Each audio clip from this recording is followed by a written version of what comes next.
Good evening. Thank you for coming. I'm Janet Reed, the business librarian and chair of the Event Programming Committee at VCU Libraries. First, a few housekeeping notes. Tonight's talk will be followed by a brief Q&A session. Please use the microphones so people on Zoom and in the room can hear the questions. After the Q&A portion, please remain in the lecture hall for a cup of cider or tea and a cookie so we can meet each other and also talk with the speaker. When you leave the lecture hall, please remember you are on a quiet floor, so please no talking. VCU libraries recognize that the land our buildings occupy once belonged to the Powhatan people, and that our country and the city of Richmond, as the former capital of the Confederacy, are built on deep, long, and ongoing history of exploitation, prejudice, and marginalization. We recognize, too, that the institutions of higher learning and libraries have a history of exclusion. While we may not be able to move the dime on a national level, we can work to improve ourselves for the benefit of communities that we serve here in Richmond. We seek to include, reflect, and give agency to the varied experiences of our community, being mindful of the historical marginalization for AAPI, BIPOC, LGBTQIA+, and ADA communities. All employees of VCU libraries unequivocally condemn all forms of bigotry and racism. We are determined to support our students and scholars by mindfully creating a culture that is both safe and accountable. Where historically marginalized students and scholars feel seen, and all students and scholars feel valued. We seek to include, reflect, and give agency to varied experiences of our community. We also move beyond performative statements by creating events such as this series. It is my pleasure to welcome all people here this evening: students, faculty, staff, community members, and friends of the libraries, in person and online. The Black History Month lecture started in 2003. I'm particularly pleased tonight to welcome 4 community partners who are hosting tables for attendees tonight. These are the B&D Institute of Media and Culture, Leadership Metro Richmond, the VCU Honors College, and the VCU Alumni Office of Inclusion, Engagement, and Philanthropy.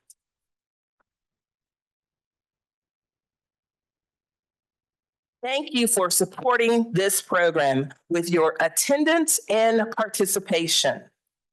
The Black History Month lecture is supported in part by an endowed fund established in 2008 in the memory of Francis M. Foster, who practiced dentistry in the Jackson Ward area for over 40 years and also served as an assistant professor of general practice dentistry at VCU.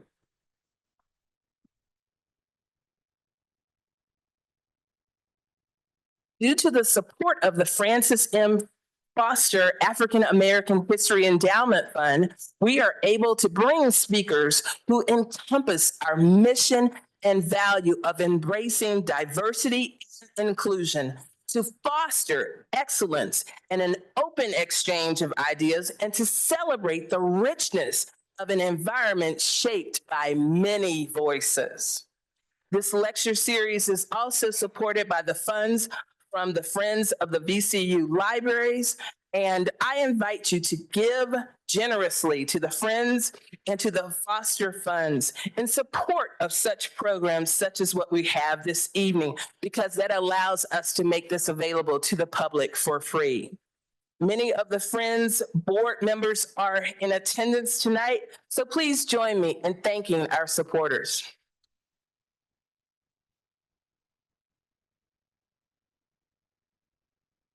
When VCU Libraries hosted its first Black History Month lecture in 2003, the program was pioneering. In Richmond, public programs focused on the Black experience were few and far between. Did you see programs with mixed audiences and diversity? Tonight, we welcome a speaker who represents the not so distant past and the bright future of our national experience. Dr. Crystal Moten is the curator of collections and exhibitions at the Obama President Center Museum. She and her team support the exhibition design team led by Ralph Applebaum Associates and are responsible for researching and collecting historical artifacts related to the life and political journey of President and Mrs. Obama. As a historian who specializes in the 20th century United States and women's gender history with a specialization in African American women's history, her research examines Black women's struggles for economic justice in the 20th century urban North. Formerly, she was a curator of the African American history at the Smithsonian National Museum of American History in Washington, D.C. Underpinning her significant public history are deep academic credentials. Please join me in giving her a warm welcome.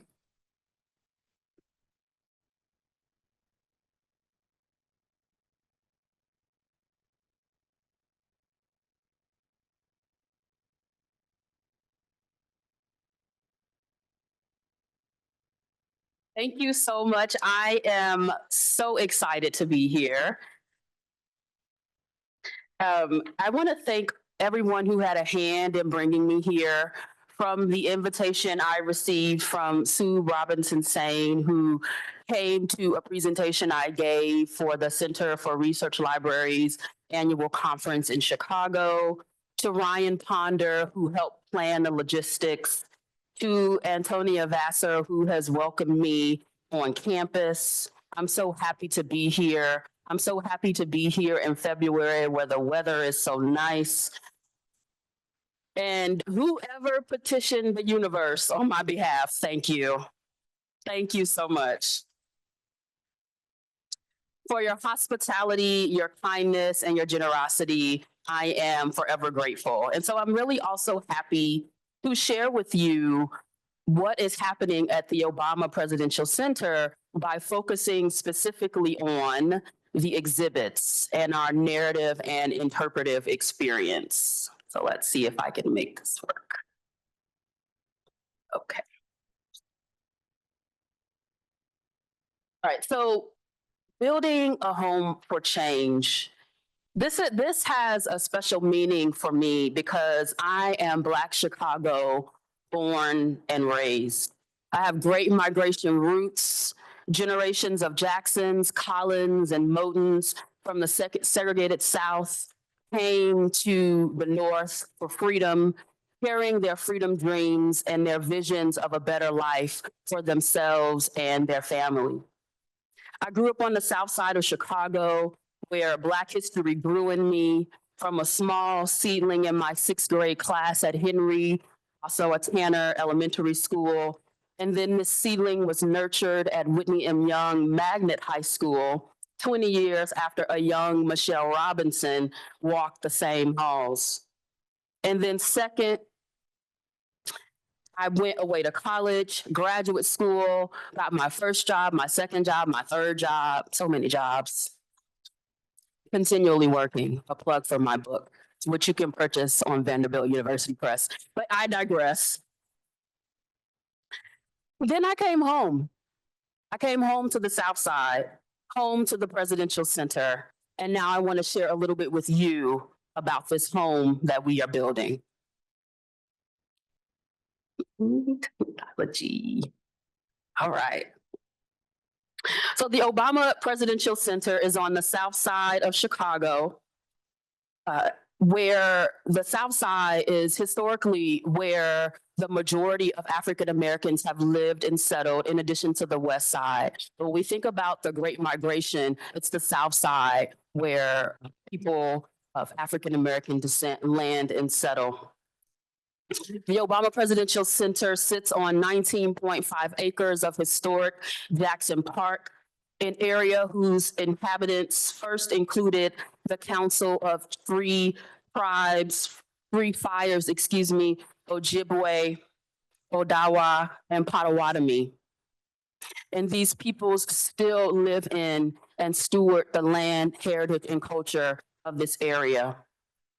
The Obama Presidential Center is adjacent to the beautiful Lake Michigan. And we think of our presidential center as being a campus. For yes, it has many buildings, but a feature of our campus is not that it is marked by enclosure. Instead, there are no barriers, there are no gates. All are welcome to come and enjoy and to learn about the history and legacy of the first African-American president and first lady. On this slide, you see that we have 4 main campus buildings. We have Home Court, which is our program and athletics center. We have a branch of the Chicago Public Library.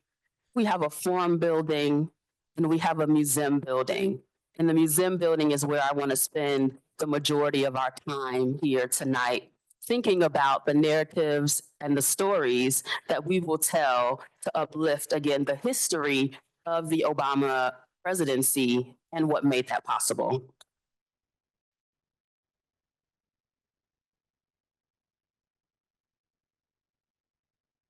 So here you see a beautiful rendering of the museum building, which includes in the cascading window an image of one of our first pieces of commissioned art, which I'll talk about a little bit later. But also you see from this perspective, the building, we are facing south, right? And it is facing the south side of Chicago, which is our primary focus.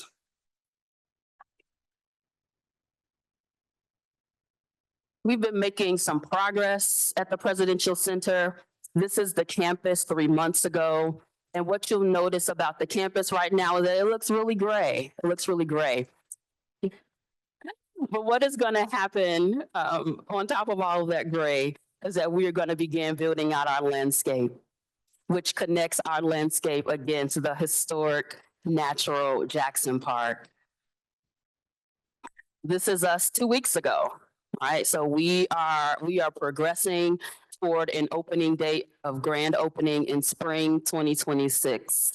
In the museum world, that is tomorrow. So we still have a lot of work to do.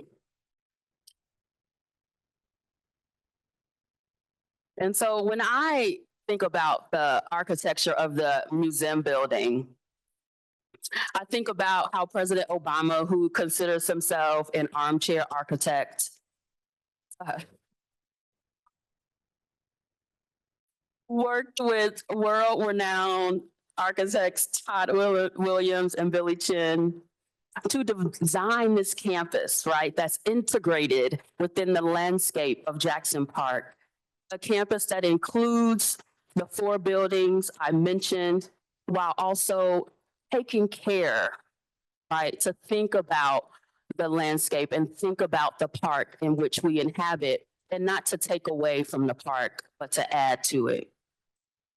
I also think about the symbolic shape of the building, which you can see President Obama gesturing toward. And I love the meaning of this, right? In the quote, you see that the architecture of the museum building echoes movements upward from the grassroots, and its form is inspired by the idea of 4 hands coming together, a recognition that many hands shape a place. Additionally, when we think about the museum building, we understand that it's not a monument to a man, or it's not a monument to a particular point in history, but instead it has much deeper meaning. And so when I think about the shape of the building, I'm reminded of this image that I love to see, right? And so thinking about these hands and what they hold and what they call forth, I think of four things: history, home, and change. And I want to talk about each of these tonight. And you'll notice there's a fourth one that I'm going to try to let you guess because we're in school right now. So let's start first with history.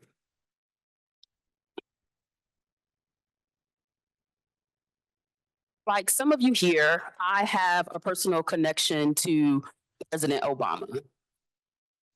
In 2007, I was a PhD student studying at the University of Wisconsin in Madison in the Department of History, was a burgeoning civil rights historian, trying to really parse out the many different movements that comprise the national story of civil rights, while also understanding that there was a story of civil rights that was happening or that had happened in my own backyard.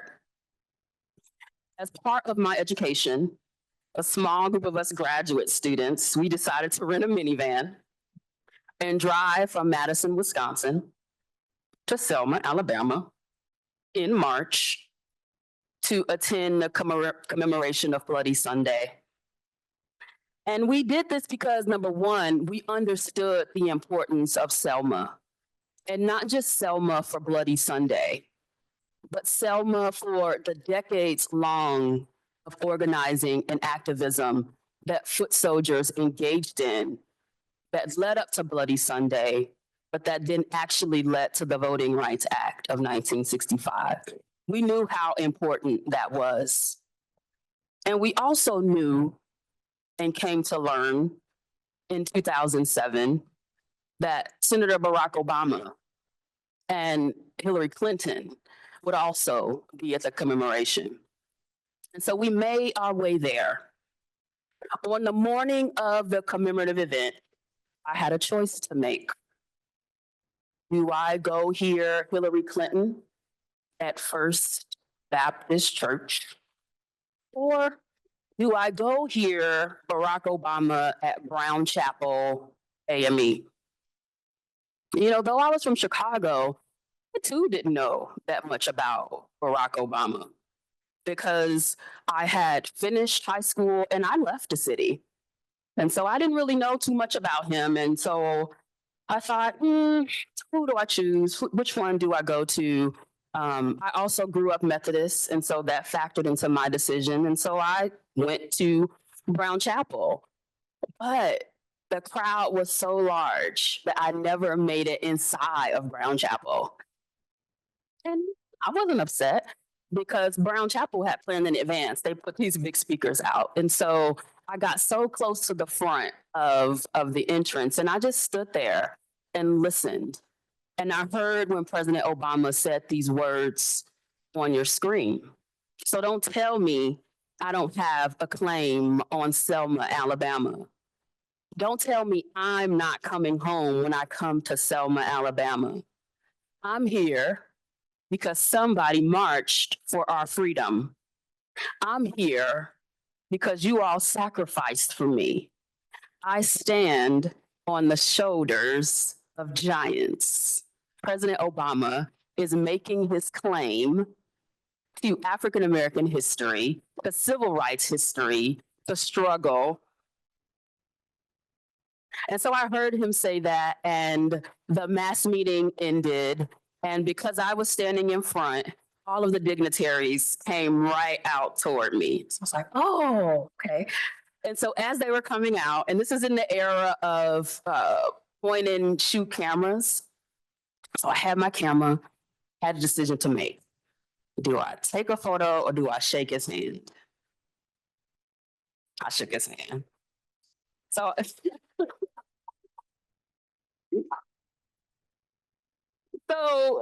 you know, I didn't know in that moment, right, that I was shaking the hand of the next African American president of this country. But what I did know is that his words move me as a burgeoning historian because I too understood that I stood on the shoulders of giants. And so those words resonated with me. And 8 years later, we all know that on the 50th anniversary of the commemoration of Bloody Sunday, President Obama spoke again at Selma. And he echoed these same words he spoke in 2007. And the difference is these words will now be carved into stone on the facade of the museum building. And the story of Selma, the spirit of Selma, then is infused into the storytelling of our exhibits. And let me tell you a little bit about how I first beginning with a little bit of the history of Selma. And so again, when we think about Selma and its importance and the connection that it has to the meaning that President Obama makes of it, it's on whose shoulders we stand. But again, it's not just about Bloody Sunday and commemorating the gross, violent backlash of state-sanctioned violence against peaceful, nonviolent protesters. The 20th century struggle against political and economic disenfranchisement began in Selma long before the 1960s.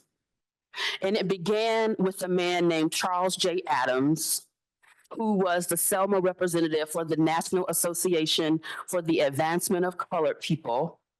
He was also a postal service worker. And he understood that Black folks in Selma had to struggle against racial repression and for economic equality and political enfranchisement.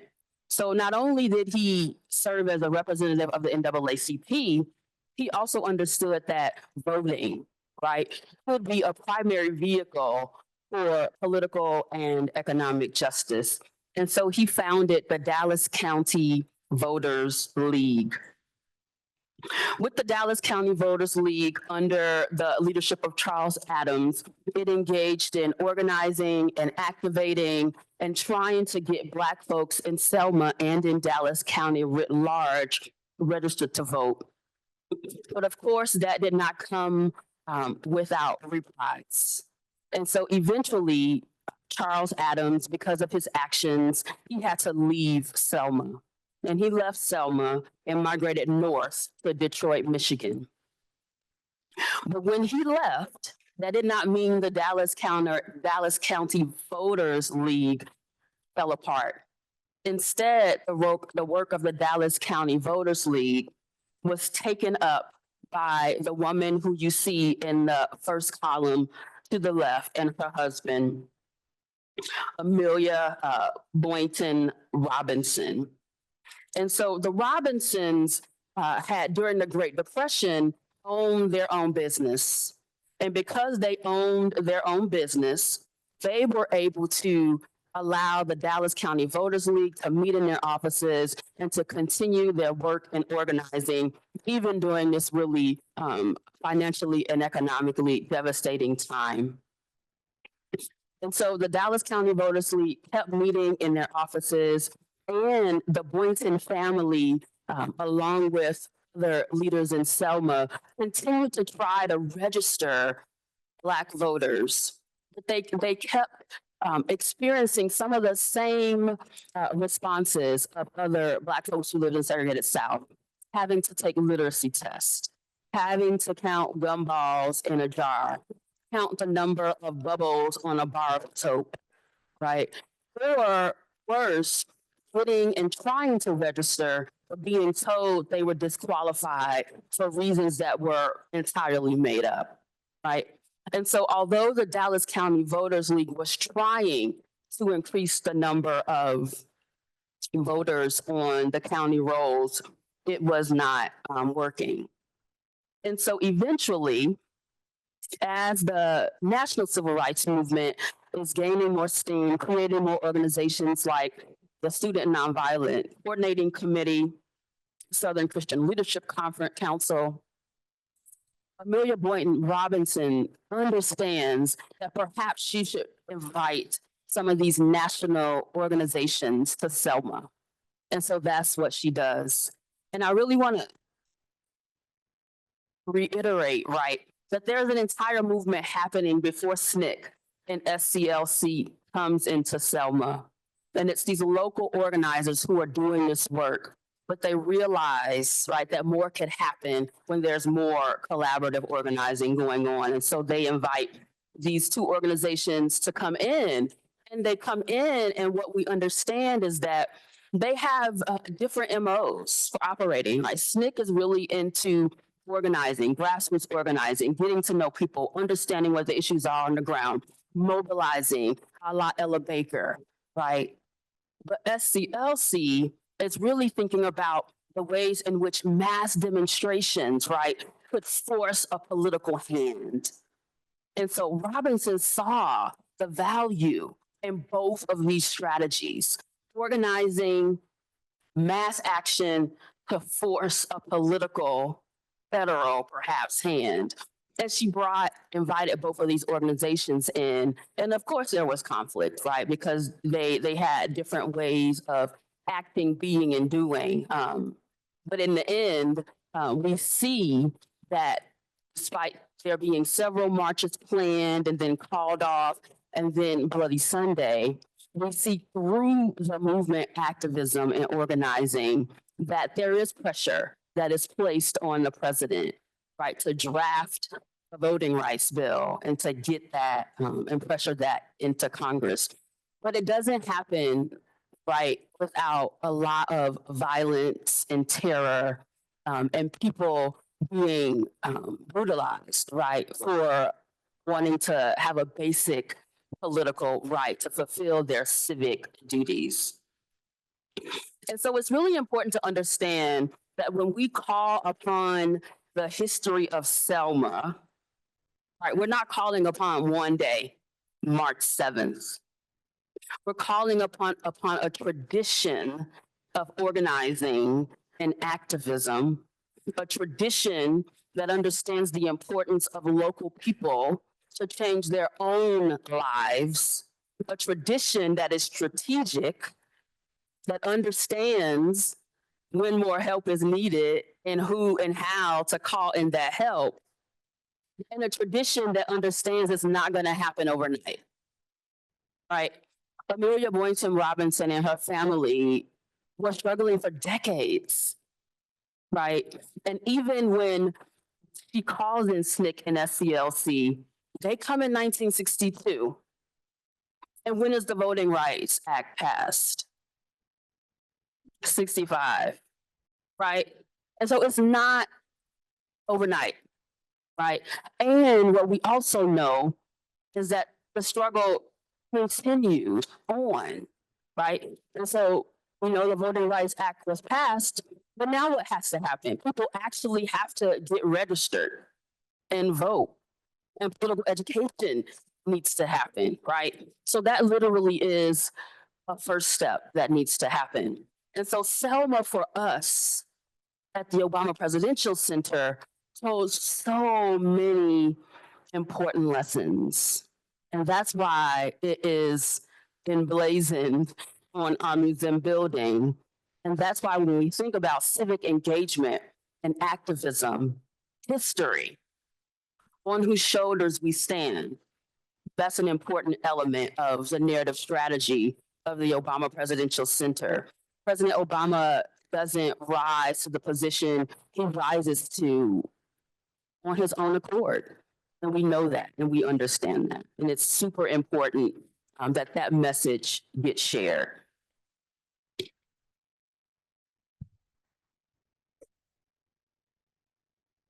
So this is the very top of the museum building. And those are the words that President Obama spoke on the 50th anniversary of Bloody Sunday. And I'll talk a little bit about that more a little later, but I just wanted you to see, right, how those words live on our building. The thing about those words also is that, as you also notice, light will be able to shine through them, right? And so when it's dark at night, those words will serve as a beacon, right? People will be able to see those words. You know, you'll see the museum building, but more importantly, you'll see those words. And so these larger than life words then are, as I noted, the summit of our museum building. Their meaning speak to the history, the courage, the determination, and the community power that those Selma foot soldiers, demonstrated. The lessons from which we continue to learn, and these lessons infuse our work and our interpretive efforts. So that's just a portion of the history that kind of we include in the narrative of the Obama Presidential Center exhibits.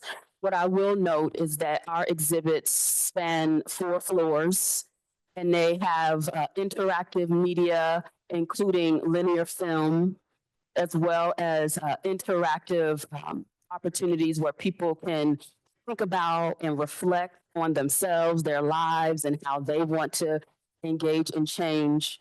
And it also includes traditional artifacts and museum storytelling. So 4 floors of interactive and linear media with your traditional artifacts and museum storytelling. So home then again becomes another part of the way we think about the Obama Presidential Center narrative. But home then is thinking about, right, Chicago as being intentional, understanding that Chicago for Barack Obama is his chosen home, where he learned lessons in organizing and community building. And the spoiler alert is that he wasn't always successful. And we need to recognize that. He's a very successful person, but he wasn't always successful. And that's important for us to understand, especially when we think about change, right? When we think about committing to transformation and civic action and activism, it takes mistakes and failures. And President Obama's life story illustrates that. But we also know that Chicago was and is Michelle Robinson's home. And she states often that it's the city that influenced her, that shaped who would eventually become. We also understand home as the home of Black political presidents, thinking in particular about this person who I'm sure you all will be familiar with. The first Black mayor of Chicago, Harold Washington, and he was known as an intellectual who could engage with everyday people. When thinking about his first campaign for mayor, he created and engaged a multiracial coalition of Black and Latinx Chicagoans who were diverse and had different issues and different concerns that they were interested in. But Harold Washington was able to bring those folks together, and they voted for him in droves. And he won the general mayoral election. But the winning, again, doesn't tell the full story. Because when Mayor Harold Washington became the Chicago mayor, he faced intense racism and obstruction of his agenda at every turn. But still, he fought through that because he knew he wanted to make lives better for the people of Chicago. And so he fought for transparency in city government, improving city services, and focusing on community development and empowerment. And because of that, he was able to run successfully for a second term, where he planned to work on affordable housing and immigration.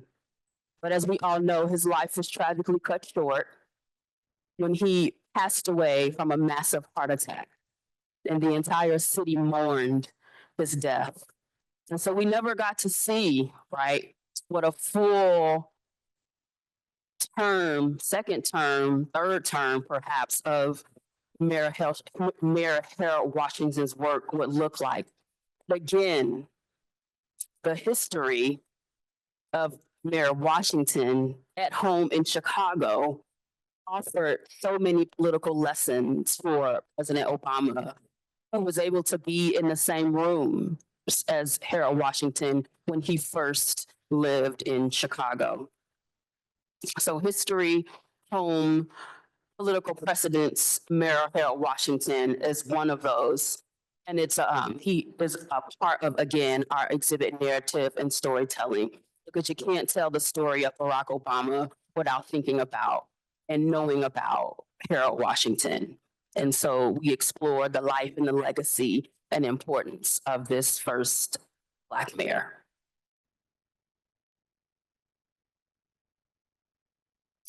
Again, thinking about history, we also can think about artifacts. So our exhibits are going to be dense with artifacts, and I had to make some choices in thinking about this presentation between giving you a little bit, but making sure you come back next year. So this is our first accessioned artifact of our Obama Foundation collection. And what that means is that it is artifact number one, right? Every artifact in the museum collection has a number. That's how we track. And so this is number one for us. And we agonized over what artifact, like what is going to be the first artifact in the Obama Foundation collection. Like you can't make that decision lightly. And so when we were able to acquire this, the labor historian in me, the person concerned about work and jobs, just like jumped up and down.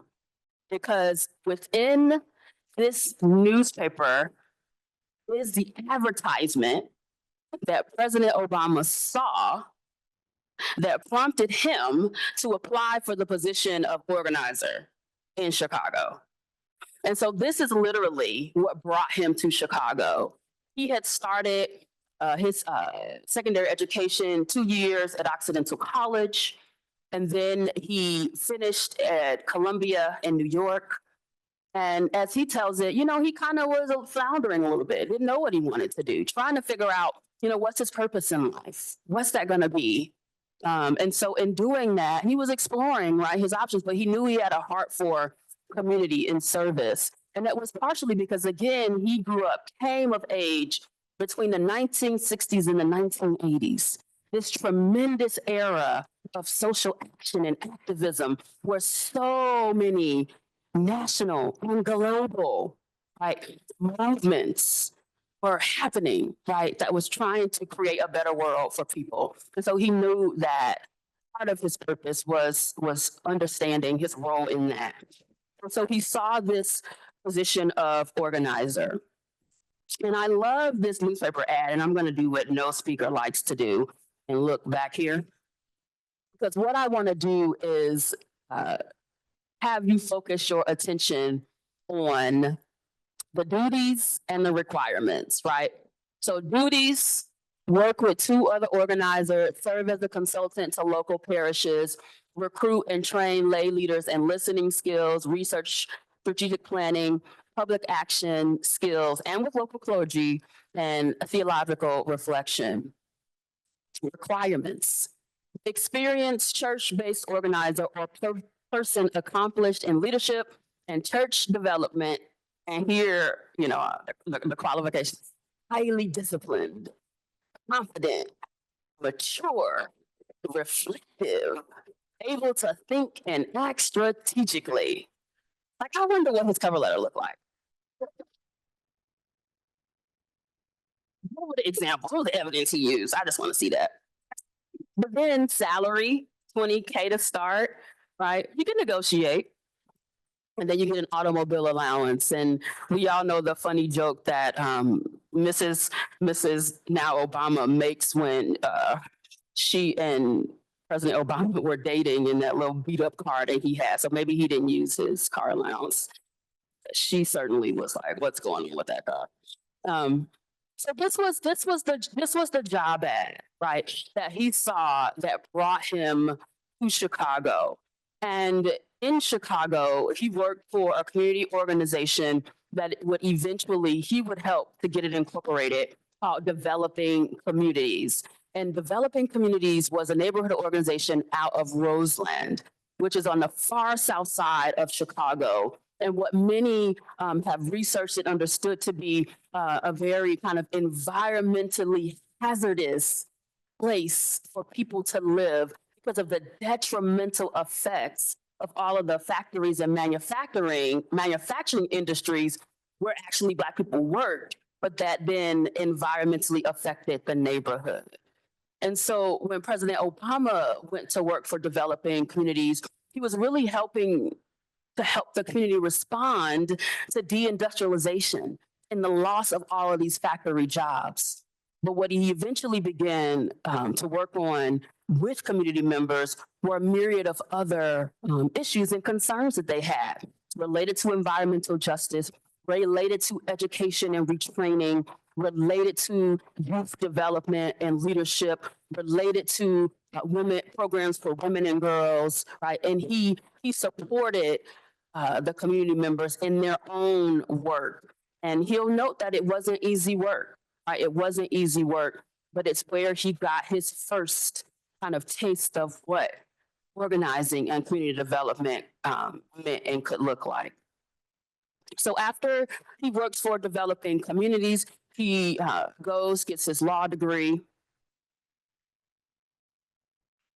Okay, goes and gets his law degree. Then he has a summer position at Sidley in Austin, where Michelle Robinson is assigned as his mentor. And you know, the rest is history. But then he comes back from, he finishes Harvard and then he comes back to Illinois, works for a bit and begins to run Project Vote. And Project Vote is really important because he was directing Project Vote during a very important election here in Chicago, 1992. And what he did was he helped organize and turn out and register to vote thousands upon thousands of people, right? Which eventually is credited with the election of Carol Moseley Braun, right? And so he's engaged in using his community organizing skills then, right, to get people registered to vote. And so we think about in our exhibits, President Obama's early histories, and I skipped over his entire personal and family history because I want you to explore that when you come. So you'll do that later. And so home, right? He makes a home, right? A political home for himself in Chicago. Again, we understand that Chicago is Michelle Robinson's home. And you'll notice that I'm going to mention my bias in advance. I have a full slide of many pictures of Michelle Robinson. And that's my bias, I'm admitting it. And so we know that Michelle Robinson grew up on the south side of Chicago in the South Shore neighborhood. To her parents, Marion and Fraser Robinson, her big brother Craig. And in many ways, it was this foundation, right, that allowed her to dream big and to know that she could achieve and do whatever she desired, even though in high school at our dear Whitney Young, she had a counselor who told her she wasn't Princeton material. But what did she do? She went to Princeton anyway, and she's like, I'm going to doubly tell you, I'm going to go to Harvard as well. Yeah. So, you know, so she excels and she exceeds all of the limited expectations, right, that folks had of her. When she's at Princeton, one of her majors is African American Studies, right? So she has an interest and desire in learning about African American studies, African American life history and culture.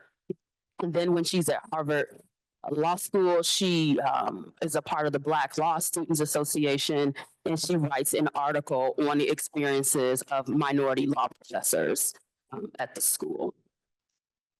And so this history that we understand about Michelle Robinson's past, we know that it then converges with Barack Obama's, and that is what enables him also to be able to continue to call and make Chicago his home. I love this photo of her because this is her, Michelle Obama, after she decides that practicing law, right, at a corporate law firm is not quite what she wants to do. And this was a real hard choice for her. And she recounts this in Becoming, which is a book I really love. But she said she had followed the path that she had set for herself, right? You know, go to school, go to law school, get the good corporate job, you know, make the money, but it wasn't fulfilling to her. Then with the loss of her father and a really important friend, she really was like, well, I need to be doing something that helps me fulfill my purpose. And so she left corporate law. And this is her during a time when she was working for the city government. We know she eventually goes on to work at Public Allies. And Public Allies is an organization in Chicago that is interested in engaging, mentoring, and training young people to have careers of public service. And she becomes the executive director of the Chicago Public Allies organization, where then after that, she begins to work for University of Chicago, and then finally University of Chicago Medicine, where she achieves leadership roles in those institutions. And so she's finally have pivoted and working in a career and in a job that helps her fulfill her purpose and passion in life. And it's important that we explore her story and her struggles, right, in our exhibits, and we do that.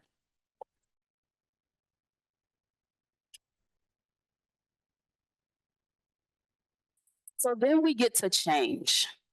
And change, in terms of how I think about change, allows us to do two things: understand the historic presidential campaign, and then also think about the two terms of the administration.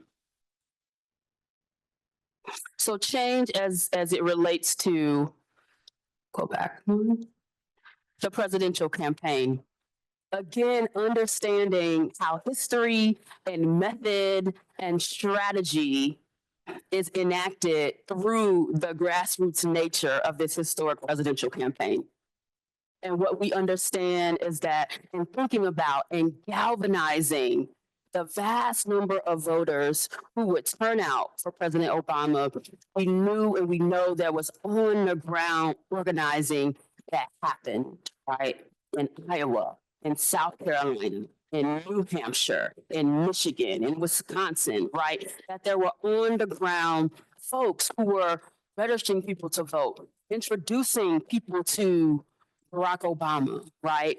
And so again, when we think about our exhibit and our interpretation of the presidential campaign, it's really focusing on grassroots people, right? People who showed up, right, with their handmade signs, with their homemade buttons, with their excitement, with their hope for what could be.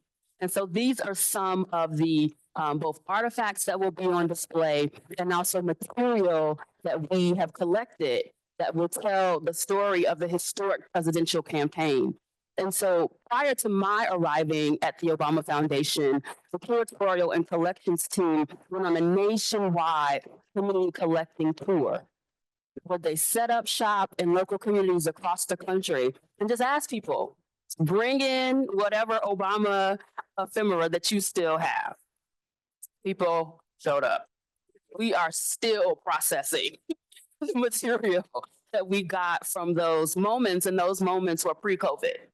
So you know there was a lot of material that has been donated and that will help us tell the story of that historic presidential campaign. The woman at the top of the screen wearing a corn hat, that's Nancy Bobo. And she loved wearing that hat because it's weird, it's odd. right?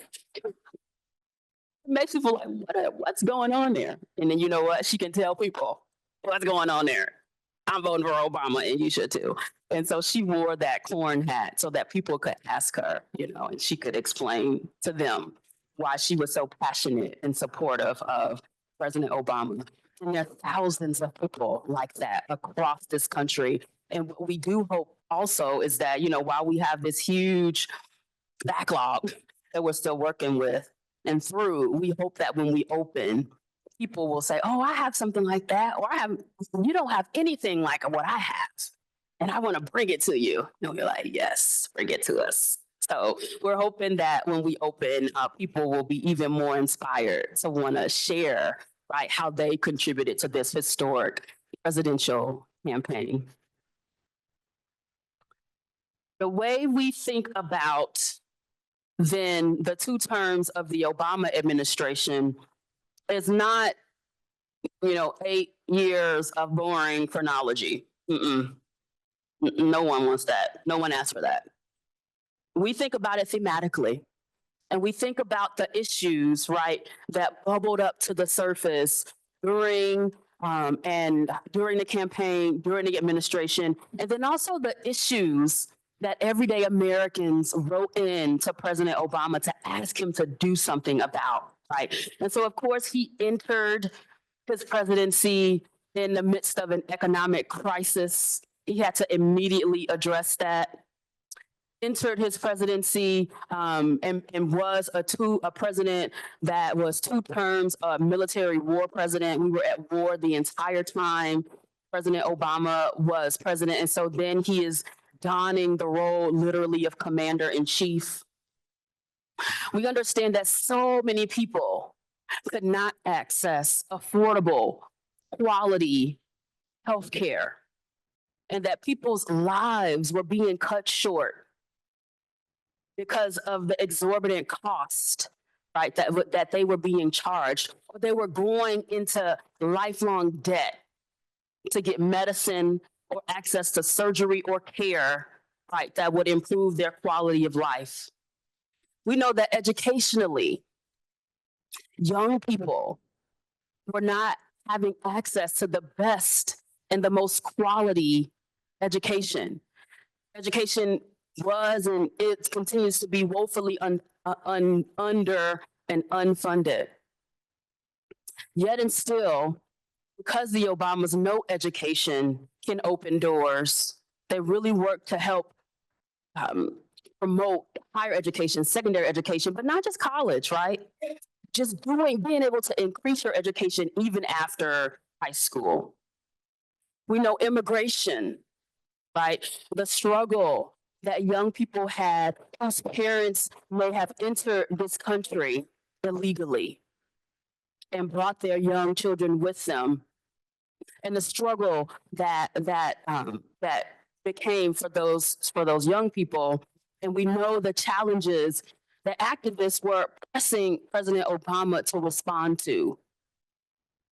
And President Obama, being in the executive office, can't pass laws, but he can pass executive orders, right? And so thinking about his response to the immigration crisis, we know that when we think about the work of the administration, that the First Lady was just not off to the side in the East Wing frolicking.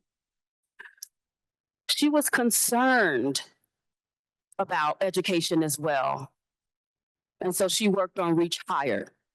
She was concerned about military families and their children. And so she and Dr. Jill Biden started joining forces. She wanted to think about healthy nutrition and movement for young people. And so we get Let's Move. And then the crisis of undereducating girls worldwide, she wanted to address through Let Girls Learn. And so all of this, all of her work dovetailed and worked to support the tenets of the Obama administration.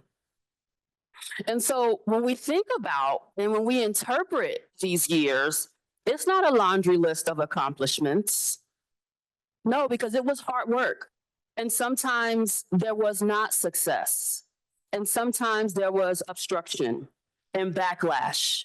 but that is the push and pull of politics, right? And so we recount that as well in our exhibit narrative, the ways in which the Obama administration tried to move forward and the ways in which the people pressed the administration to move forward. And sometimes the inability of the administration to move forward in the ways in which people desire.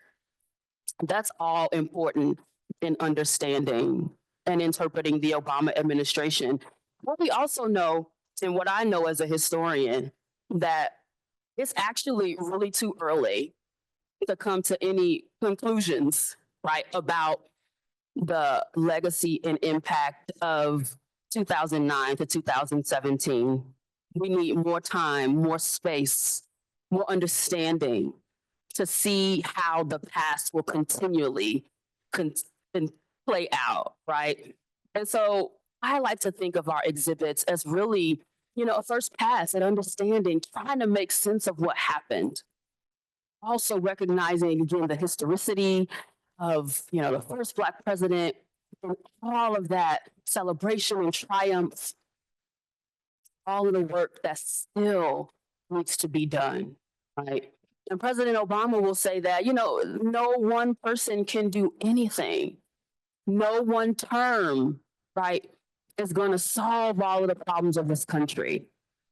And that's why it's so important that people understand their civic responsibility, right? It's not up to just the president. It's not up to just Congress. It's not up to just the court system. All of us have a role to play. And that's a really important aspect of our exhibits, helping people reflect on what's that small role that you can play in your local community to create change. That's important. Thank you.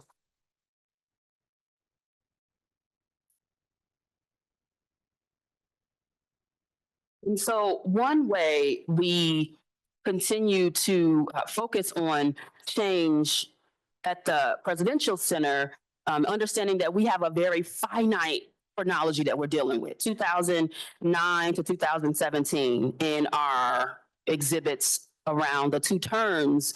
We stop at 2017 in terms of the Obama administration. But then what we're able to do is pick up with the work of the Obama Foundation. And the work of the Obama Foundation through our leadership programs, through our programs that focus on young people, young boys and young girls, continuing some of the administration work like My Brother's Keeper. We now have My Brother's Keeper Alliance. Instead of Let Girls Learn, we have Girls Opportunity Alliance, right? And our two alliances, what they do is they allow us to amplify the work of already existing organizations. We don't need more organizations. We need organizations that are supported in doing the work they're already doing. And so that's partially what the Obama Foundation does. It creates, through the alliance, it creates a network, right, where organizations who focus on young boys and young girls can be in community with each other and share and pool resources, and we provide resources. And then we have our foundation leadership programs, which again amplify the work of people who are already embedded within their local communities, but need the next platform right up to make their work more impactful. And so that's how we're continuing to invest and prioritize change at the foundation. We provide the history, we welcome people home, and then we provide support for change through our work at the foundation. And so before I get to that last part of those four hands coming together, I wanted to just walk quickly through a few other aspects of campus that I know you'll be excited to see. So as we all know, the Obama administration was really focused on art, right? And thinking about diversity of artists and social practice. And so in adorning the walls of the White House, they chose diverse works, diverse artists, and they really enlivened the walls of the White House with their choices. And so art on campus is going to be similar. We will have commissioned pieces on campus, and we're still in the process of both confirming and announcing officially what all of our commission pieces are. But these three that I'm going to mention right now, we're so excited to be able to share. And so we know that Ann Dunham was the biggest influence on President Obama's life. And so we have an Ann Dunham water garden that is a sculpture being created by one of President Obama's favorite sculptural artists, Maya Lin. And this sculpture will be on the campus of the Obama Presidential Center, where again, no boundaries, no barriers. Anyone can come and enjoy and interact with this piece of sculptural beauty that Maya Lin has designed to be interactive, right? Not that people are just going to look at it and just stare at its beauty, but there's a water element, right, that she hopes young people will like run through and play in. So we have the Maya Lin piece, then we have what you see on the renderings, and then on the installation day, Julie Merity's 83-foot high, 20-foot wide stained glass window panel that was inspired again by President Obama's remarks at the 50th anniversary of the marches from Selma to Montgomery. And the piece is called Uprising of the Sun. And so again, we have the words that reflect on the importance of Selma that are carved into the building. And then we have an artistic piece that calls forth like that history that you'll be able to see on the side of the building. And you'll be able to see how beautifully light reflects in through that window, both inside and out. And then finally, we are so pleased that we were able to have a piece by the world-renowned sculptor Richard Hunt. And Richard Hunt created for us Bookbird, which will be outside of our branch of the Chicago Public Library. And it's this beautiful, creative way of seeing tangibly the ways in which literacy allows people to take light literally. And as you know, Richard Hunt most recently passed away. And so we were just so honored that he was able to finish this piece and that we were able to engage with him, interact with him, interview him about this piece. And this piece, we're just so grateful that it will be on our campus. And so again, most of our commissioned art pieces are in accessible areas of campus where people can just come, enjoy, reflect on their meaning, think about that meaning, and be inspired by them. Connected to Bookbird, we will have a branch of the Chicago Public Library. And the branch of the Chicago Public Library, this is a rendering of the inside of it. And it's a new take on the Chicago Public Library's kind of planning and structuring of branches, in that it'll be a branch that has programs and opportunities, media suite, right, for folks and young people to engage in. And it will have kind of less circulating books, with the understanding, right, that this is a new digital library, that people are going to be engaging in technology and exploration and a maker's lab. And so folks will be able to engage with the collection that's there, but also request books be delivered to the branch so they can pick up their books. What my team is working on now is the opening day collection for the President's Reading Room. And that is a especially curated collection, non-circulating books that both were inspired by President Obama, written by the Obamas, or that provide more insight into the themes and topics that folks will be able to explore in our exhibits. And so the President's Reading Room, the capacity is around 12,000 books, and we're working to bring these books, make them available for opening. And so this is a rendering of the President's Reading Room.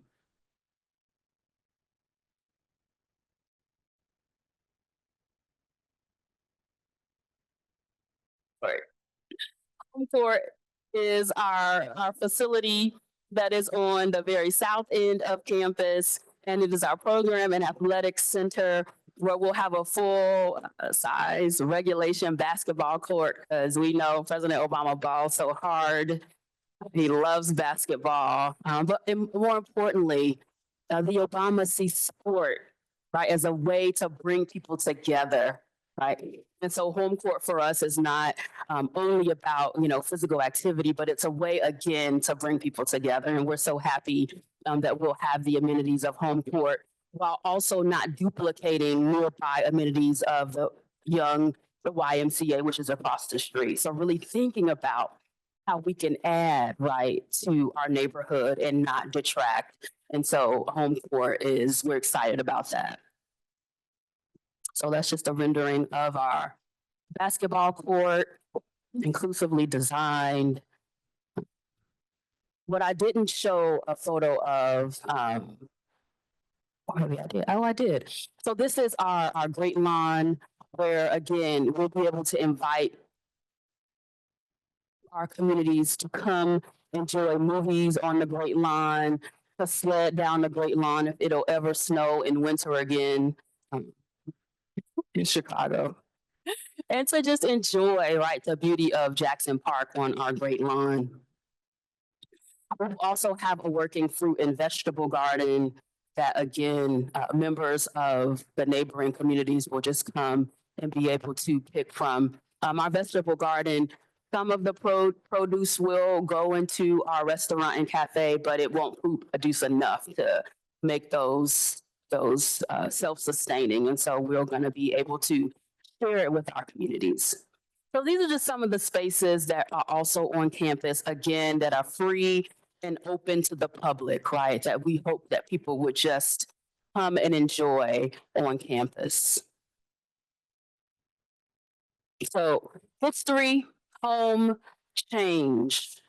What's the last component of? You said hope.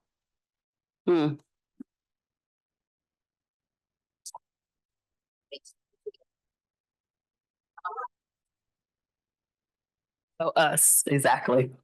Exactly. Yeah. And us, you, you, you, me. Right. I think it's so important that we include ourselves in these hands, right? Because there's only so much that, the foundation can do, right? To tell a story, to encourage people, to inspire them to get involved and to want to make change. But it's really up to us to see ourselves in that story and create the future that we all desire. And so as I close, I wanna end with an excerpt from the Selma speeches. I keep referring to it, and I want to end with that. So here we go.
Yeah.